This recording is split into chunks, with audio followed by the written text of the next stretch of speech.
showing you like just the normal gardening, like sowing your seeds and transplanting seeds.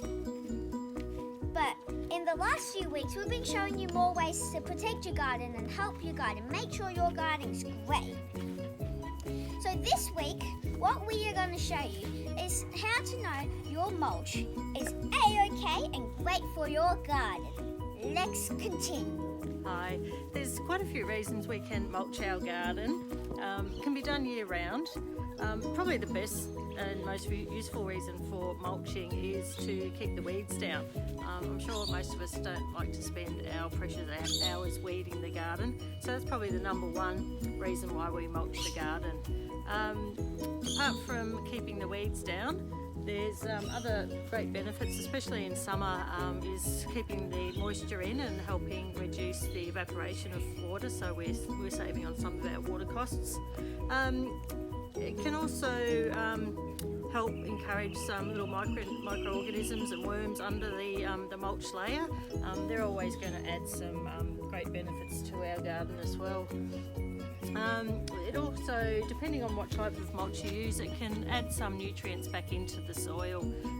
This one I'm going to use today is a sugarcane mulch, which is nice and light. It's really easy to apply, but I think for adding the most nutrients back into your veggie garden, I'd probably opt for a lucerne hay, but I don't have any today, so I'm going to use this sugarcane mulch. The downside of the sugarcane mulch is, in my opinion, the road miles, because it comes from North Queensland, so down here in Victoria it has to travel a fair way to get to us, but apart from that, it's a great product. It's certified organic, so we know it's really safe for the garden. A mulch layer should be, to be effective, it should be around 5 to 10 centimetres. Anything less than 5 centimetres, 5 centimetres thick is you're not really going to get that weed suppression that we're after.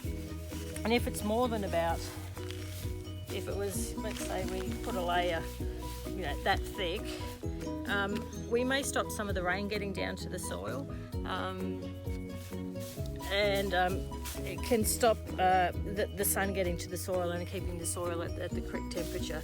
So we're looking at, let's say, around 5 to 10 centimetres.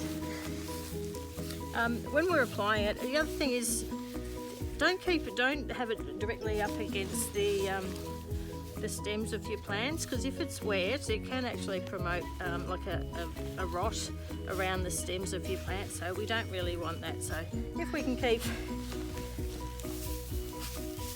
just throw it around and just keep a little sort of well at the bottom of each of your plants. So it's as simple as that. This can be done, like I said, year-round, summer and winter. In winter, the greatest benefit is to keep the weeds down. Yeah, you can also, there's other things you can use. Like I said, we've got the lucerne, we've got the sugarcane mulch. There's other things you can use that you could find on your own property, like some leaf litter. We might be using some pine needles soon, but I'd only use those. They can be quite acidic, so we'd only use them on plants and crops that like the acidity, say like our blueberries, our citrus. I wouldn't use them on my main vegetable crops here, like the broad beans, because it may alter the soil alkalinity, acidity.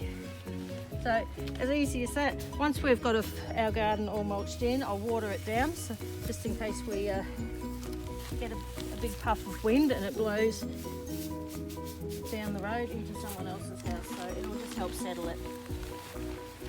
And that is as easy as it is. Obviously we'd like to have the garden weeded before we add the mulch on top. No point adding mulch on top of a weedy patch of garden bed.